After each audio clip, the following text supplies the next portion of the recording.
Обязательно стоит прежде всего посмотреть свой текущий страховой полис. И если у нас там стоит использование транспортного средства как обычное использование в личных целях, то мы обязательно должны сообщить страховщику о том, что со следующего дня или следующего месяца мы будем оказывать услуги по перевозке людей. И страховщик должен, соответственно, поменять полис, поставить отметку использования транспортного средства как такси, и тогда будет все оформлено верно. То же самое касается и каскострахования, не только дорожного. И каско тоже должно быть сделано в соответствии с правилами.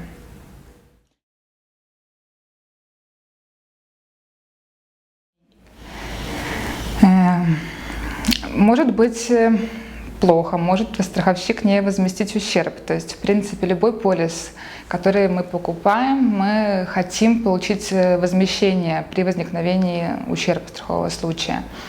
Если какие-либо условия полиса не соблюдены, если первоначальные данные клиентам были утаены или скрыты намеренно или не намеренно, то страховщик вправе отказать в выплате.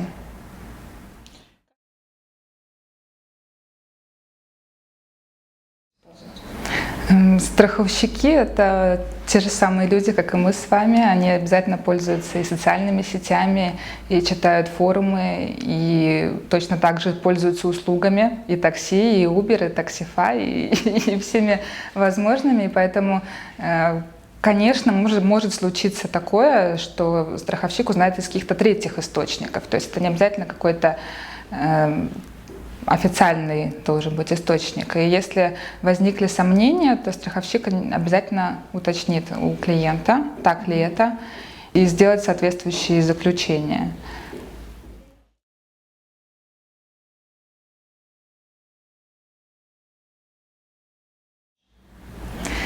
Каждый страховой случай, он очень индивидуален, и рассматривает его в индивидуальном порядке.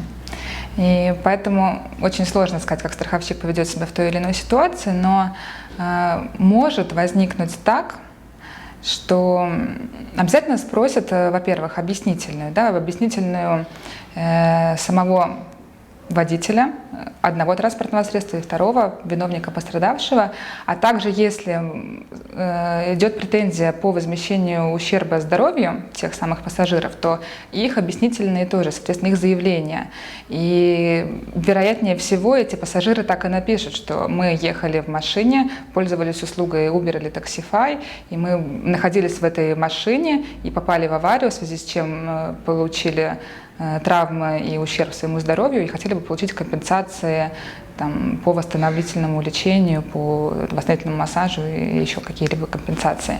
И, соответственно, это уже такой сигнал страховщику, что стоит посмотреть, а что же там, как же был застрахован тот самый водитель. Был ли он как такси застрахован или просто как обычное использование. И обнаруживается, например, что как обычное использование машина была застрахована, и может возникнуть такая неприятная ситуация, что или отказ выплата, или какое-то уменьшение по выплатам.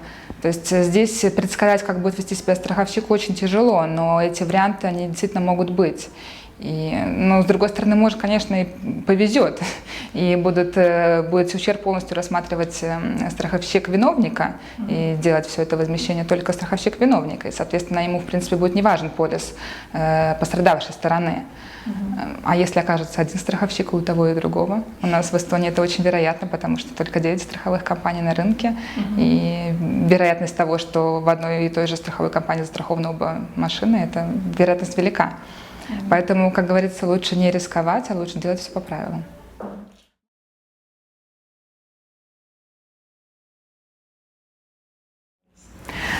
Очень тяжело об этом говорить заранее. Может быть так, что через суд, через какие-то очень непростые инстанции, может получиться так, что компенсация будет востребована непосредственно с частного лица, то есть этого водителя, например. Но это уже такие индивидуальные случаи, которые очень индивидуально должны рассматриваться.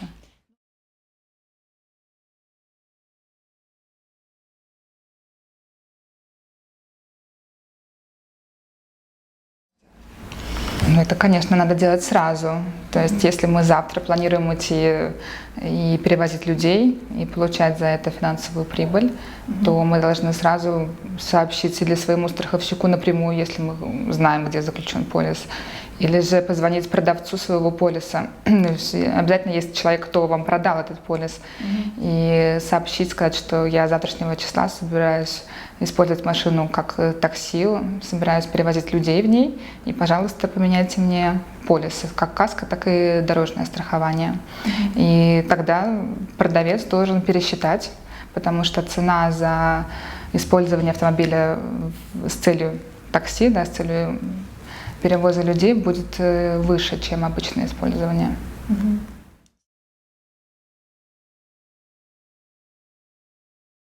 В интернете это будет сложно сделать, потому что прежде всего можно посчитать цены, какие могут быть, да? То есть сколько мне придется заплатить за новый полис.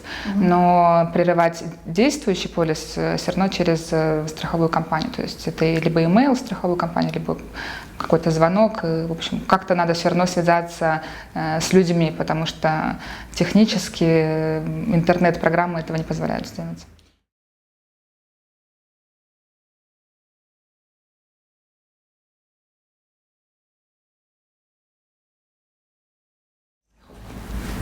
Да, сейчас очень многие страховые компании уже потихонечку меняют свои условия и прописывают уже в тексте прямо, если человек работает в этих фирмах, как Uber и Taxify, то, пожалуйста, сообщайте об этом и, пожалуйста, ставьте соответствующие знаки, да, что это такси все-таки.